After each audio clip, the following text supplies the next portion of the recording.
Hi everyone. Today we're going to talk about the communication process. Sometimes it's called the communication model.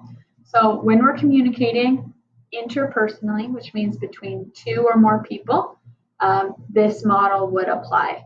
This model could also apply when you're communicating intrapersonally, which is when you're communicating with yourself, but it would get a little messy. So when we are communicating interpersonally, we're going to start with this person. So we have two people. So go to art. And this person wants to say something, walks up and says, hey. So he's going to say, hey. This guy or person just sent a message. So this guy is named a sender. Let's see, sent a message.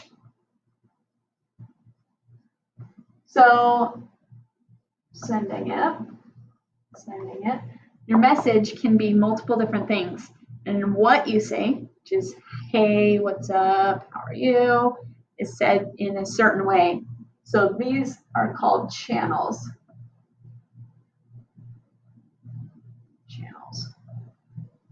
So there's multiple different channels you can use.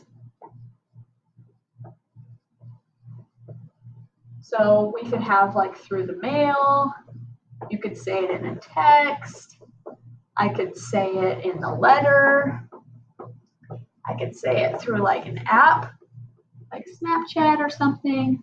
I can say it non-verbally, which means through my facials. So by saying, doing that with my face, I'm sending a message. I'm saying like, I'm confused, or what are you talking about, or you're being so weird, just through my face. So that's nonverbal communication. So you send a message, it's what you want to say, through a channel. That's how you're going to say it. And then this person gets it. So this person gets it, so they are going to receive it. So they are called a receiver. So before we continue, we're going to go back a little bit. So you send a message, but before you send a message, you have to determine what you want to say. So usually this step happens without us thinking about it, but in our brains, we think about what we're going to say. Am I going to say hi? I'm going to say hey. Last time I talked to them, our communication was really rocky, so do I want to say anything? The thought process of thinking about what we want to say, that is called encoding. So you encode, which is thinking about what you want to say, and then you say it through a channel from the sender to the receiver. So the receiver gets it. They need to determine what it means. So sometimes it's obvious. I say hey to you. You perceive it as meaning actually hey, hi. If I sent you a smiley face in a text, this person needs to figure out what that smiley face means. Does it mean they're happy? Does it mean they're flirty? Does it mean they're being sarcastic? They need to figure out what it means. So the process of figuring out a message, that is called decoding. Figuring out what the message means. So I figure out what it means. Hey just means hey, they're being nice, they're being friendly. I need to say something back.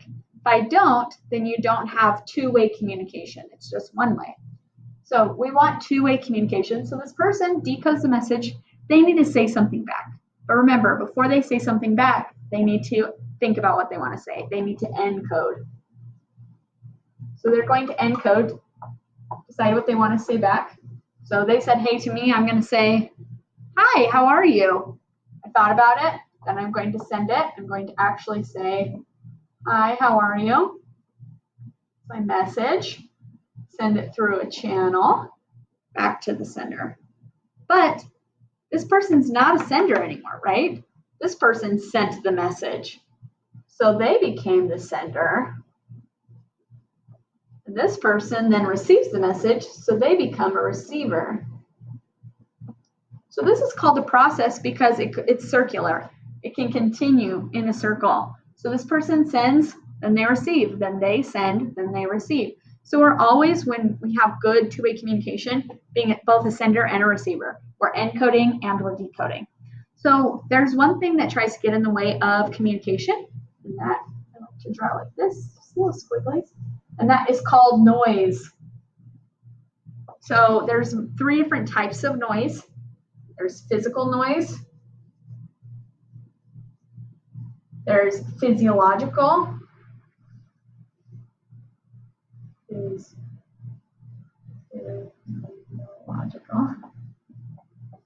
and there's psychological.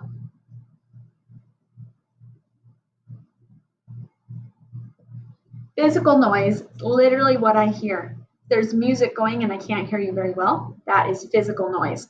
If somebody's mowing the lawn, things that try to get in the way of communication, like that I hear in my ears, that's physical noise. Physiological noise is what's going on with like my body. Am I sick? So my ears are stuffed up and I can't hear very well. Am I just so tired? And so I'm having a hard time just like comprehending what you're saying. That is physiological noise. And then we have psychological noise.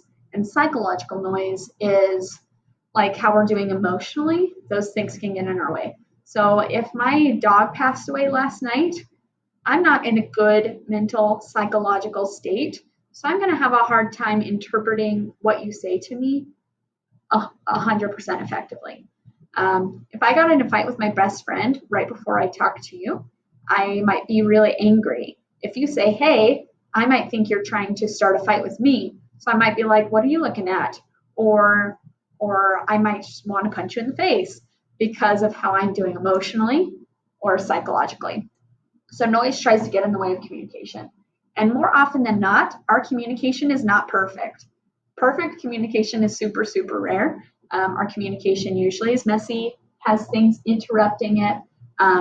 But as a communicator, your goal is to do communication as best as you can and to be aware of these steps so that you can communicate the best.